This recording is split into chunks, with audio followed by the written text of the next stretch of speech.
नमस्कार, आप live cities देख रहे हैं। मैं हूं अजय शुक्ला। बिहार में चुनाव होने वाला है और इससे पहले लोग ये सवाल कर रहे थे कि क्या एसटीईटी की परीक्षा हो जाएगी, क्योंकि इससे पहले कई छात्र एसटीईटी की परीक्षा के पक्ष में थे, तो वहीं कई छात्र इसका विरोध भी करते नजर आ रहे थे और कह रहे थे कि कोरोना के संकट काल में इस तरह से परीक्षा लेना सही नहीं है।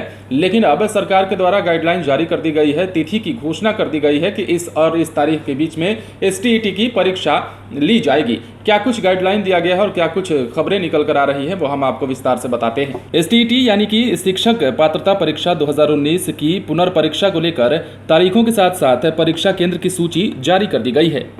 9 सितंबर से 21 सितंबर तक परीक्षार्थियों को पुनर्परीक्षा में भाग लेना पड़ेगा।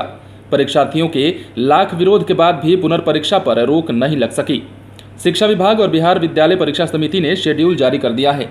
शेड्यूल के अनुसार 9 सितंबर से 21 सितंबर तक पटना, भोजपुर, नालंदा, औरंगाबाद, गया, समस्तीपुर, दरभंगा, भागलपुर, मुजफ्फरपुर, वैशाली, पूर्णिया और छपरा में परीक्षा केंद्र बनाए गए हैं।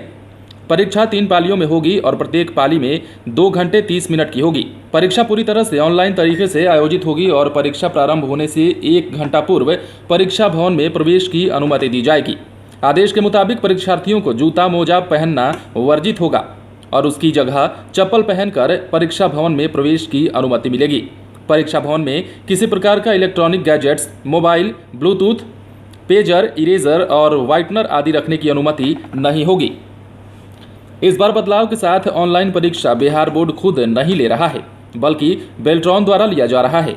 परीक्षार्थियों को परीक्षा केंद्र में प्रवेश करने से लेकर परीक्षा भवन छोड़ने तक कोविड-19 महामारी के लिए भारत सरकार और बिहार सरकार के गृह विभाग द्वारा जारी दिशा निर्देश को कड़े रूप से पालन करना होगा।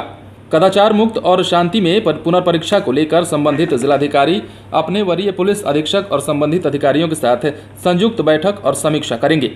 परीक्षा केंद्रों पर जैमर लगाया जाएगा ताकि परीक्षार्थी परीक्षा भवन में मोबाइल नहीं ले जा सकें। केंद्रों पर वीडियोग्राफी भी कराई जाएगी। इस दौरान वीक्षक को भी मोबाइल रखने की अनुमति नहीं दी गई है।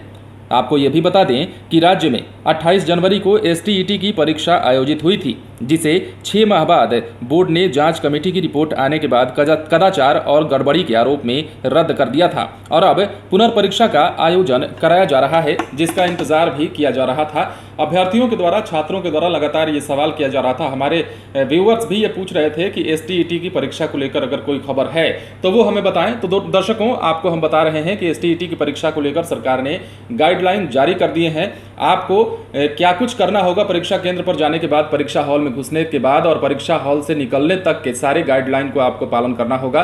कोविड-19 महामारी के खतरे को देखते हुए भी कई गाइडलाइंस जारी किए गए हैं। सुरक्षा के एहतियात किए जाएंगे। तो बड़ी खबर यह है कि बिहार विधानसभा चुनाव से पहले एसटीईटी की परीक्षा हो जाएगी और उसके लिए तिथि की घोषणा भी कर दी गई है। इसके लिए बिहार के 12 जिलों में सेंटर्स बनाए जा रहे हैं और यहीं पर एसटीईटी की परीक्षा ली जाएगी। और छात्रों के लिए यह विशेष खबर इसलिए भी हो जाती है क्योंकि एसटीईटी के अभ्यर्थी लगातार 2019 में परीक्षा की तिथि का अनाउंसमेंट की घोषणा होने का इंतजार करते करते 2020 आया, लेकिन जनवरी में एग्जाम को रद्द किए जाने के बाद एक बार फिर से वो इस बात की ओर इशारा कर रहे थे कि एसटीईटी की परीक्षा हो जानी चाहिए, जिसके बाद सरकार ने और बिहार विद्यालय परीक्षा समिति ने मिलकर ये फैसला लिया है और तारीखों का ऐलान कर दिया है।